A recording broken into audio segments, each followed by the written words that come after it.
Okay, it's been a few weeks since I did a video. No, I was not arrested for it with the stupidity up in Michigan like someone had posted. They thought that might have happened.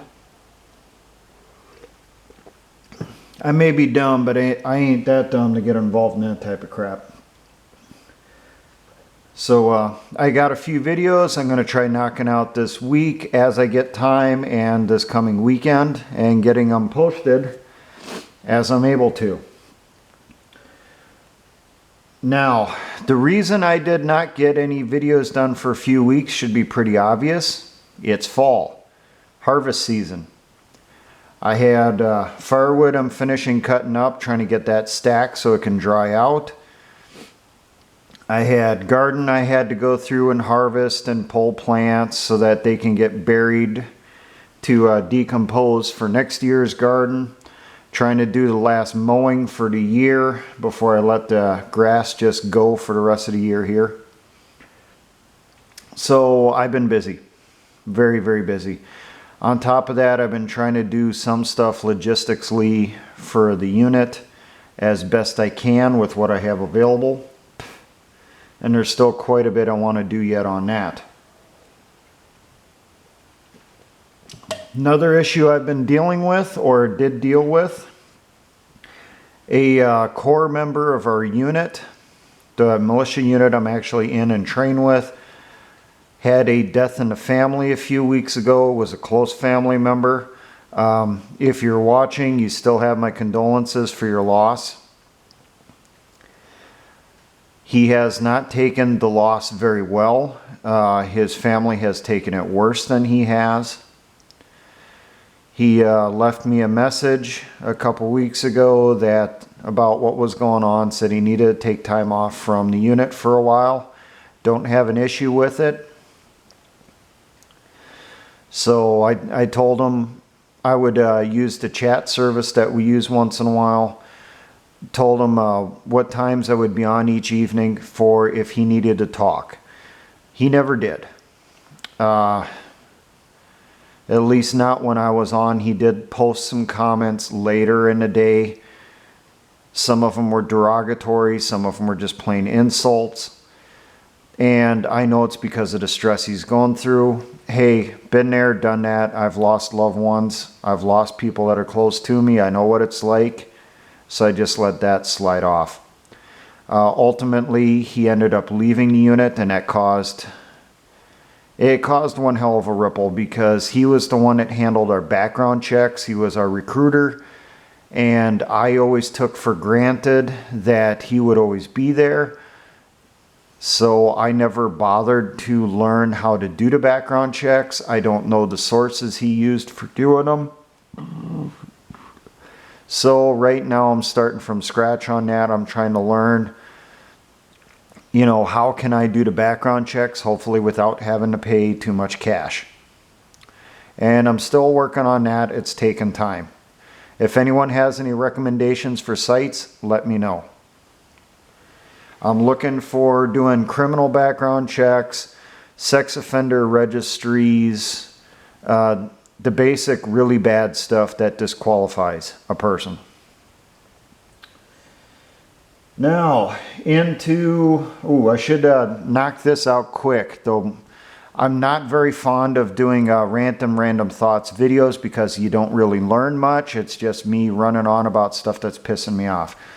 But here's the little lesson for today. It's going to be on boots. We're at a transition time period right now. We're transitioning from warmer weather boots to your stuff for colder weather. Now, in the U.S. military, the end of March is when you can start wearing jungle boots, or at least used to back when we were still using the leather boots. And then at the beginning of October is when you no longer wear your jungle boots, you transition over to leather boots, and then when it starts getting cold, you get snow on the ground, you transition over to your winter boots. So, recommendations. Late spring, say around early April, That's when you can start wearing desert boots and its equivalent. And yes, this is one of the pair of desert boots I had when I went to the desert. This one actually sat in my duffel bag the entire time. I never wore that set. So you intel people trying to figure out when I was in, here you go, have a good look. So late April, you can transition or should transition over to desert boots and jungle boots. Lighter on the feet, keep your feet cooler. Once you get to the beginning of October, transition over to all leather boots. This type is the type of boot that was issued in the 80s to the early 90s. This is off of my spares pile, so I got this set off of a person a long time ago. They didn't want them anymore. Still decent, so yeah, I grabbed them. Nothing wrong with them. Once you start getting into it's getting wet, it's getting cold, you're going to go to the field, you're in the field, snow's falling, that's when you transition over to your Gore-Tex boots and other winter boots. This is probably your cheaper route. These are what we referred to in the military as kimchi Matterhorns. You can tell by the side here. Where regular Matterhorns, it was just this line going completely across here. On the Army issue ones or military issue ones, you had this little hockey stick piece here. We referred to those as kimchi Matterhorns because the first place that issued them that I'm aware of was in Korea. And they were issued there for a while, and then it transitioned to other places in the military. Now into the rant part of the video and random thoughts. A lot of this stuff's been covered by a lot of people for quite a bit. First, I got to start off with the whole Michigan militia attempting to kidnap Governor Whitmer. It was a bullshit psyop, a false flag. It has come out that the original group of 5 or 6 that were the originators of this plot are Black Lives Matter supporters and anarchists and just general Trump haters. They came up with the plan. Someone did. That little core group there was heavily infiltrated. It sounds like there was anywhere from 2 to 4 out of a group of 5 or 6. 2 to 4 of them were informants or actual law enforcement officers. Well, they came up with the plan, kidnap Whitmer, put her on trial for treason, and what could go wrong? Well, you could take a guess. They realized they wouldn't have enough people to conduct a mission. They were doing reconnaissance and all that, so they contacted a militia of approximately 7 personnel called the Wolverine Watchmen is the name I've heard for it, or Wolverine Militia. I don't know if they signed on to the plot or if they were rounded up for guilt by association. So you had 11 to 13 people were arrested with this little false flag event. There is a couple people over on My Militia has been posting that these people that planned it were legitimate militia because they knew 2 of them. They had been in their unit. They were troublemakers, causing problems. They were fanatics, so they got kicked out right away. Well, you probably knew 2 of them. You may not have known the rest of them. And I actually applaud this. You identified them really early or really quickly, identified as troublemakers. They're probably part of the anarchists that were in the group, and you kicked them out. Did the right thing on that. You just got to accept that, hey, a couple infiltrators got past your background checks, got in a unit, but you did take care of them right away. That was a good job on that one. So the Michigan thing, plain and simple, false flag event against the militia. They were using it to try to paint the militia as a bunch of extremists. Well, once it came out that these people were BLM supporters and anarchists, the media dropped the story like a bad habit. So they've moved on to other and greater things, like the continuing propaganda that the militia is made up of white supremacists, even though we're made up of all races and we don't discriminate by and large. There's a few out there notable exceptions, like NFAC, who I will go into next, who do discriminate because of race. But the vast majority of militias, I'll say well over 95%, it doesn't matter what your skin color is, as long as you're an American, or at least trying to be an American citizen, you care about the Constitution, care about the freedoms in this country, and you can pass a background check, you're good to go, sign up. Now, NFAC. I think we can officially christen these people with their full correct name: negligently firing at comrades. Yes, once again, they had a negligent discharge, this time in Lafayette, Louisiana. They had another little rally for someone who was shot by police, and it sounds like this was probably another one of these. Someone was violating the law and resisted for whatever reason, and caught a few rounds in the process. So, in fact, being the, I don't know, would you call them black knights?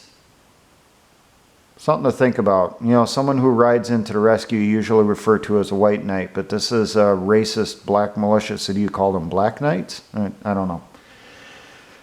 They showed up in Lafayette, Louisiana. They did their usual call for people to come out and support them, join their ranks. And while they were there, someone supposedly negligently pulled the trigger and shot someone. Now it turns out the shooter is a felon. Shouldn't have been in the militia, not allowed to own a firearm, not allowed to be around a firearm. So guess what? That disqualifies him, at least for now. Once the war starts, who cares? But for right now, they can't be around firearms. This person had a firearm, sounds like had more than one firearm, and had showed up to this event. So the question becomes, what exactly is their vetting process for NFAC? Is it completely based on race? Is that the only criteria they have to join NFAC? Waiting for an answer there, Grandmaster Fraud. I'm still waiting for a good excuse from Grandmaster J or Grandmaster Vijay as to what happened. Someone did post a part of a video, which I'm guessing was done soon after, where Grandmaster Vijay posted that this person was not a member of NFAC because they were carrying a sidearm, and NFAC does not handle such lightweight artillery. All they handle is rifles, long guns. Well, someone posted pictures of NFAC events where people who have appeared at more than one rally, so these are people that are definitely in NFAC, definitely members, and definitely close inner core members, because these are people standing right next to Grandmaster Vijay during the rallies. And guess what they have on their hips? Sidearms. They also carry long guns, and some of them are just outright laughable. And I'm not just talking the 22 long rifle ARs. I've noticed one person appear in more than one rally for NFAC who is carrying either an SKS or an AK with what looks like a homemade 90-round banana mag for 7.62 by 39. It's very obvious when you see this thing, and it quite frankly looks longer than the rifle it's loaded into. And I gotta wonder, is the person carrying this, got a little deficiencies they're trying to cover up for? Trying to make it seem like they're that, but actually they're like this? Yes, I went there. So, Grandmaster Vajayjay. What's the excuse now for Lafayette? That's 2 negligent discharges? I know it ain't the training you give them, because we've all seen the videos of that, and that's the most laughable shit I've seen in my life. Well, second most laughable. There's a few. Another person who I think probably takes first place. Who I'm not even going to give that person an honorable mention. Okay, so let's move on to a different subject here. Well, we got to go on to our next little gorilla in the room here. COVID. So when exactly does the 2 weeks end? I mean, we're going on 10 months now. When's the 2 weeks up? Anyone want to tell me? Anyone? Bueller? You know, personally, I'm going for the whole, I was right in the beginning when I said it was never going to end. But we do have some developments. Some from the CDC, some from the WHO. Well, from the CDC, let's start off with them fuckers first. CDC, you may have missed it because the lamestream media refused to cover this. And if it was mentioned in social media, the accounts that cited this report directly from the CDC, those accounts were banned immediately as soon as the posting was found. But the CDC released an official statement stating that of the deaths linked to COVID, only 6% from their record checking and their verification, only 6% actually died of COVID. The other 94+%, they had other causes that more really likely might have been the actual reason they died. So we have over 210,000 dead. We're looking at over 9,000 actually died of COVID, just 9,000 some. The remaining 200,000 had other issues. Now, some of the information that has come out, the average age of the person who has died of COVID is 82 to 84 years old. I don't remember if it's 82 or 84. It's in that little range there. So they're in their 80s. And they also had an average of 2.6 comorbidities. That means they had at least 2.6 other issues that could kill them very easily and very quickly. Makes you wonder, huh? And I'm not even going to go into the whole, people that stepped in front of a bus, got run over, and then the coroner said died of COVID, even though, completely ignoring the shattered bones and shattered organs from the impact from the bus.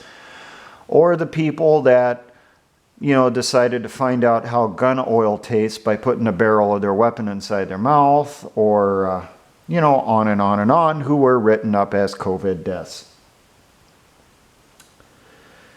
Moving on. Okay, we have here the WHO is now saying no more lockdowns. Because lockdowns are bad. They destroy economies. They cause people to starve because people aren't going out and processing food and growing food, transporting food and all that. It's not just here in the US, this is around the world. Apparently millions upon millions have died around the world for these secondary things to COVID. And the WHO has now come out and said no more lockdowns. It was actually a bad idea. You notice how a lot of these people are starting to sound like us? Pointing, we were pointing some of this shit out months ago. Stupid fuckers.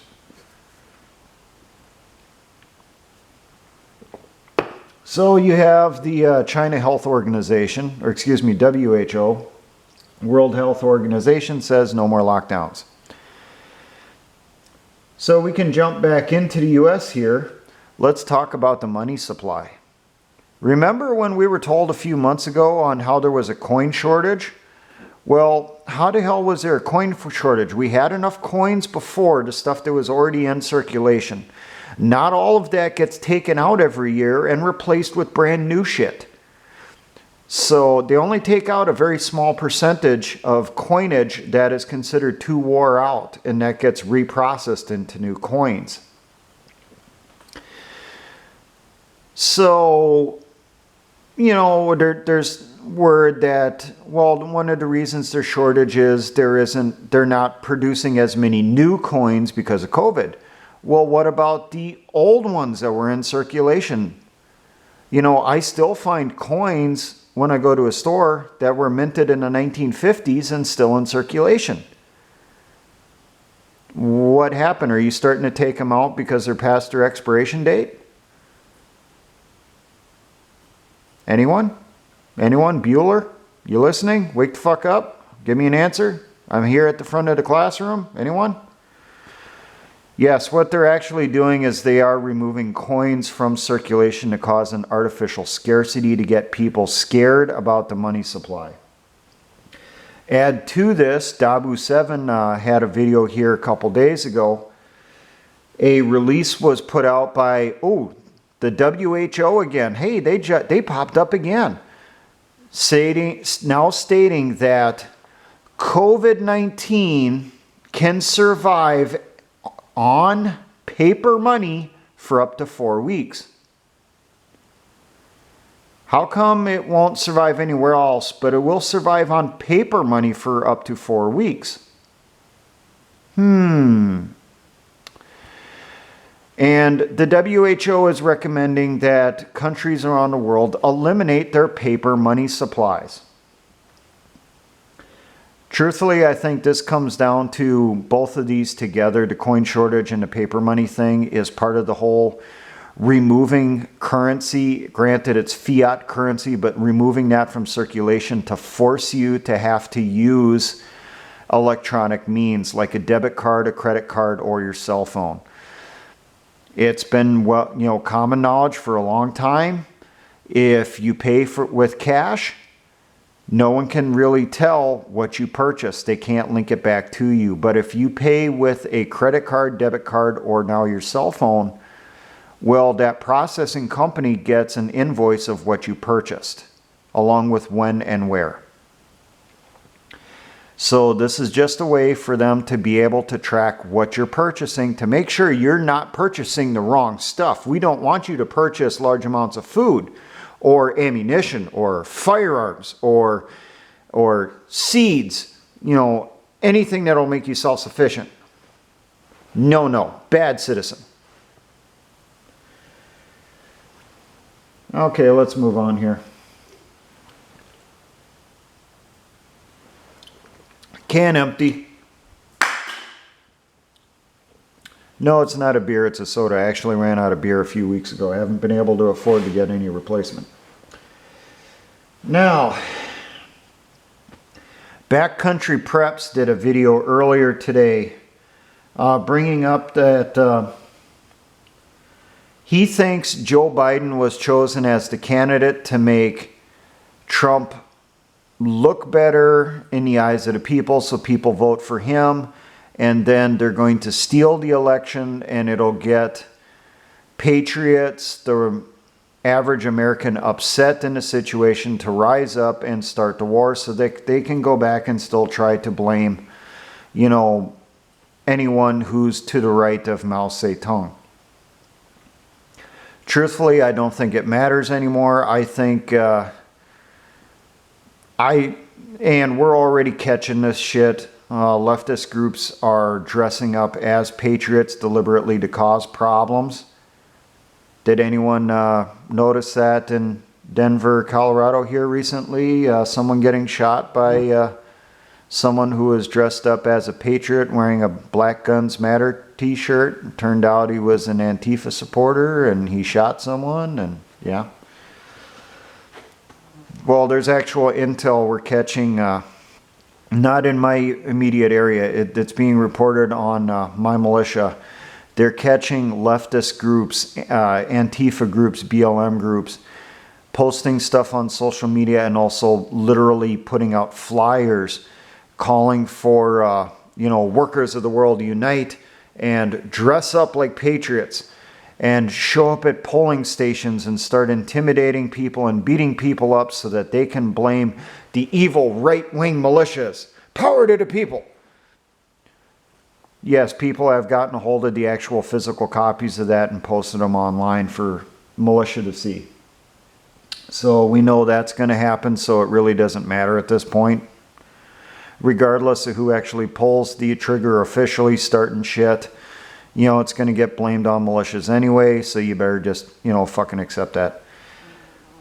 My question on the whole Trump-Biden thing, I wonder if we're reading a little more into this. I wonder if Biden was chosen to definitely make Trump look as the only suitable candidate. Now consider that, all right? It's very clear he medically cannot handle the position. Seriously, we've all seen it. How many times has he said now that he's running for the Senate, not the presidency? Oh, and let's mention, here within this last week, he said he's all for raising the minimum wage to $15 million an hour, a living wage. Did you guys catch that one? Yeah, that was a few days ago. So, he's not competent. So then who's the only competent candidate? Because they're not pushing a libertarian or anyone else. Well, the only candidate then is Donald Trump. So that kind of makes you wonder, is Trump actually the candidate that's being pushed on us by the globalists? Think about that for a second. Really makes you wonder. Now, we know this next election is going to be a fraud. We've already had how many stories out there of voter fraud? Ballots literally being found in ditches, ballots being tossed in the trash, reports of ballots being pre-marked, not as the candidates, but the serial numbers on them. The ends of them say a D or an R.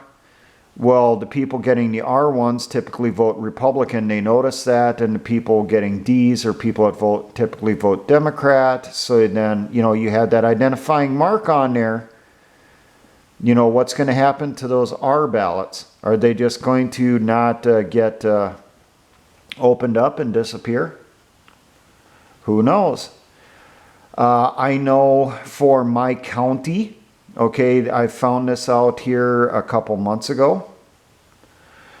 The county election board actually had printed off 125 to 130% of, or number of ballots for the registered voters for the counties. 125% to 130%. So you have an extra 25 to 30% of ballots. And I seriously have a feeling my county will go Democrat for the first time in decades by a very overwhelming majority. I got a feeling we're going to see a voter turnout in my county of probably 110% to 120%.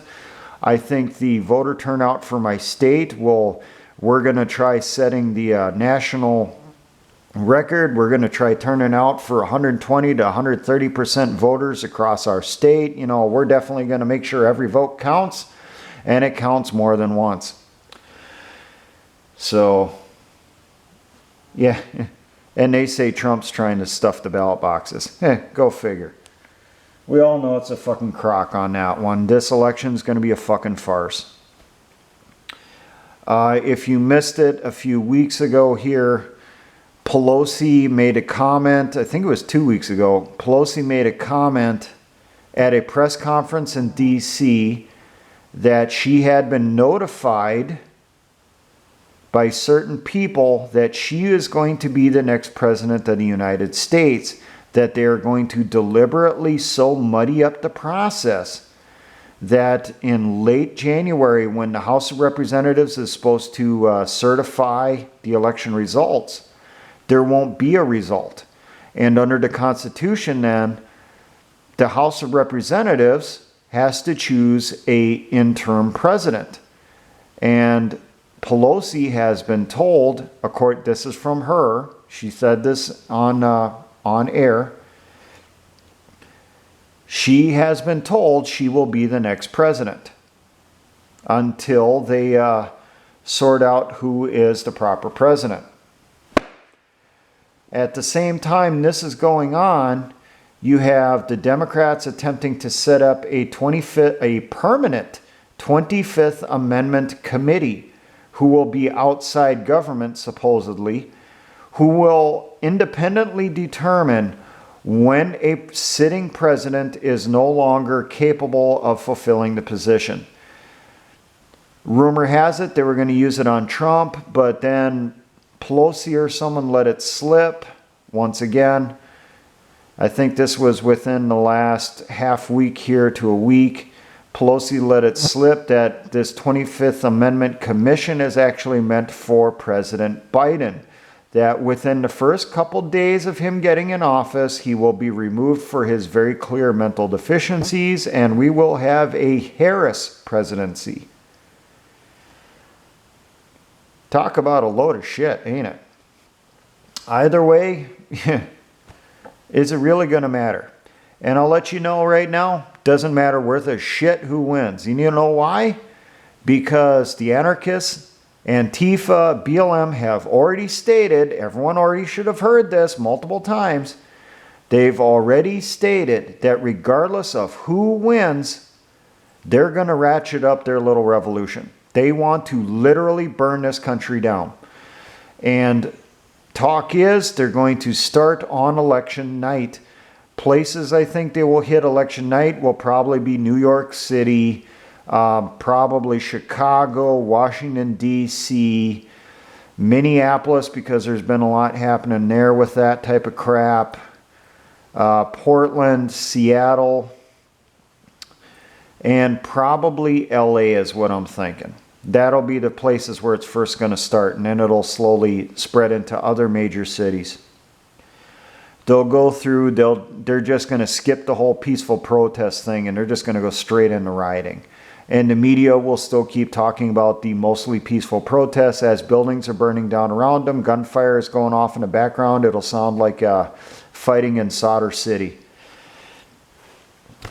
So they already said regardless of who wins, they're going to go nuts. So you know what? At this point, I say, fuck it, vote for Trump, just for the hell of it, just to piss him off that much more.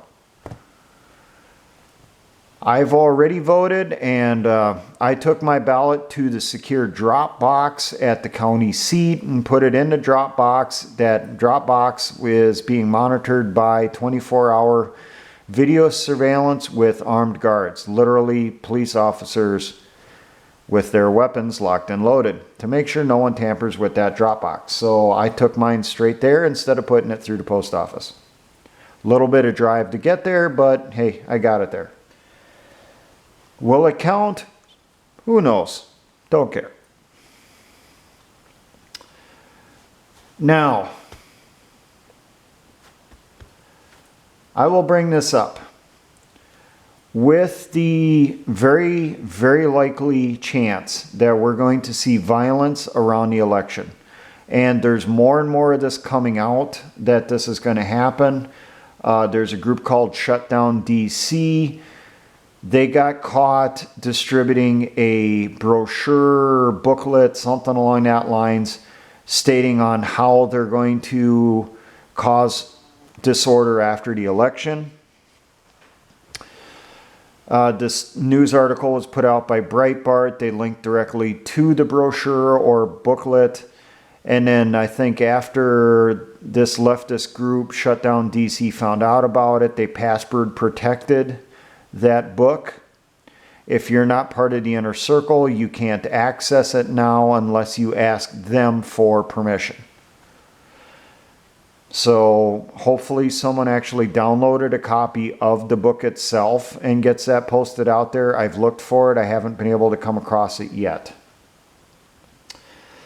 But I had a little discussion with the remaining members of my unit here last Friday, and we discussed the upcoming election. We discussed the multiple statements from the anarchist groups that they're going to cause violence after the election. And I proposed to them that once this violence is going on, that we seriously consider going active. Now, with this, I will point this out.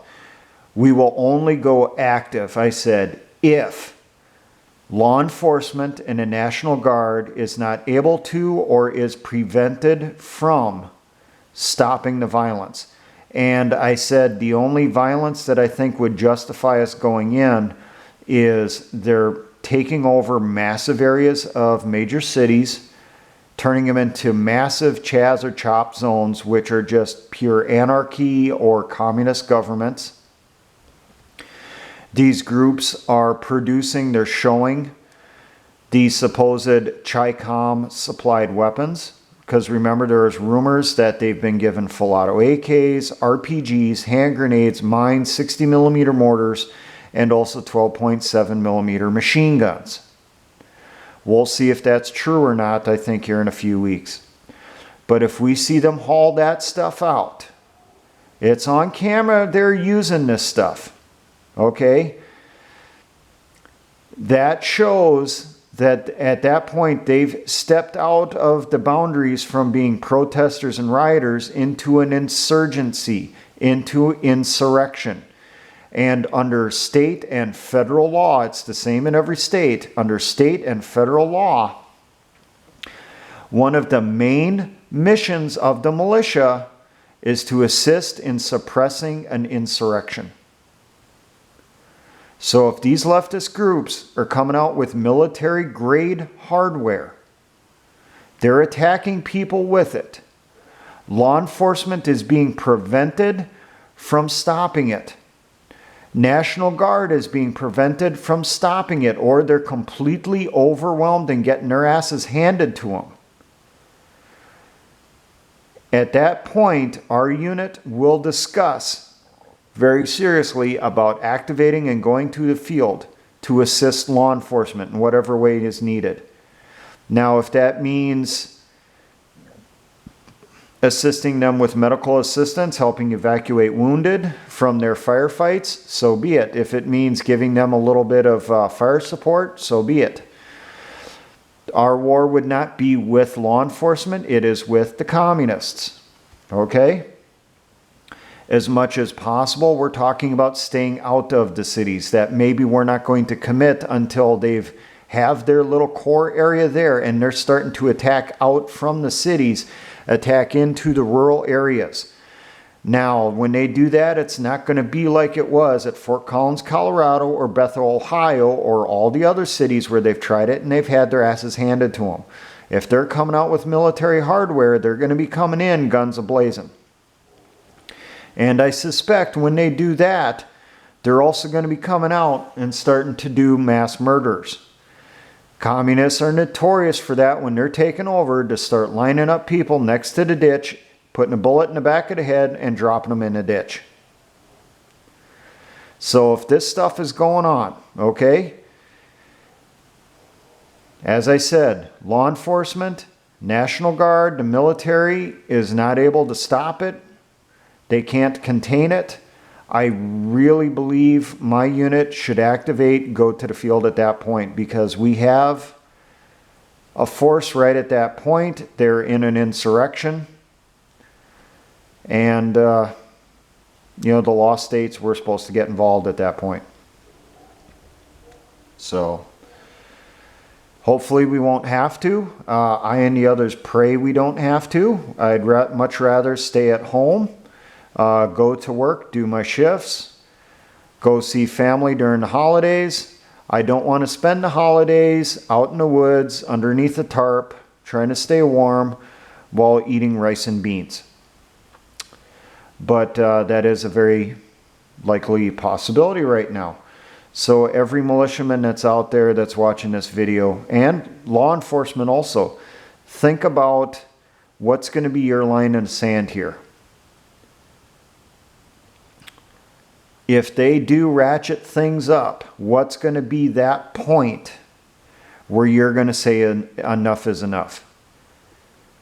Is it going to be when they're taking over large areas of cities and they're in an out and out insurrection? They're actually attacking people. They're doing coordinated attacks. Is it going to be when people are getting lined up at the sides of the ditch and getting put in that ditch? What's going to be your line in sand? Because we can't sit back forever. And I still do believe that when the history books are written, they're still going to go back and say that Friday the 13th of March 2020 is the start of the war. The actual shooting part, though, will probably start around the election. Shooting part for us. They've been shooting people for months. But what's going to be your final tripwire? And are you ready? As I said, I've been working on logistics here. I've been prepping stuff for going out for caches, or caches as some people get after me, that's the proper pronunciation. Well, when I was in the military, we referred to them as caches. You want to call them caches, whatever, who gives a shit? We all got an idea what we mean. Are you getting those caches in the ground before the ground freezes? And are you making sure that it's set in a way that you can still get to it, even with the ground being frozen? Because especially food caches, that's kind of a priority right now. Make sure that you can access those in the middle of winter to get at that food. And make sure you're getting that food in. And make sure that that food can handle being in the cold. You might use it this winter. You might use it next winter. You don't want stuff to burst inside your caches and then ruin the stuff that's inside. And you want to make sure it's protected against water, that you're not going to have ice and water seeping into it, ruining what's inside. So that's what I got on the list here. I pray I'm wrong. I pray that Antifa and the leftists continue to chicken out. Election time comes around and they don't have the guts to do what needs to be done to accomplish their goals, that they don't have the cold hardiness to be able to endure fighting in wintertime, and they go back to their mommy's basements and just continue playing keyboard warrior. And if they come out next spring, hey, that much better for us, because then we'll be dealing with shit in warm weather. Right now, I am still really... It's been nagging at me as to how we're going to handle the winter. If we do go out and deploy in the winter, we have not had time to put in winter shelters, which was part of the original battle plan. If we start going to war during warm weather, we'd work on getting winter shelters set up. Well, those have not been set up. So I told the members of the unit here a few weeks ago, we need to think of if or when stuff kicks off here during winter, it's going to be a lot like Eastern Front 1941, and we're the German forces. We'll be caught unprepared, under-equipped for and undersupplied for what we will face. And we need to take that into consideration now as to how we can try to counter that realistically. We're not going to be going out to Farmer Joe's back lot and start building in bunkers now without him knowing about it. So, but if Farmer Joe says, hey, go ahead, use this part and I'll supply the materials, yay, fuck yeah, we'll go do it. But I don't think Farmer Joe or Farmer George or Farmer Dan is going to be too willing to let us do that. So, all right, that's what I got for today's video. Now, for all my engineer brothers in the Patriot and militia movements, always remember, essayons.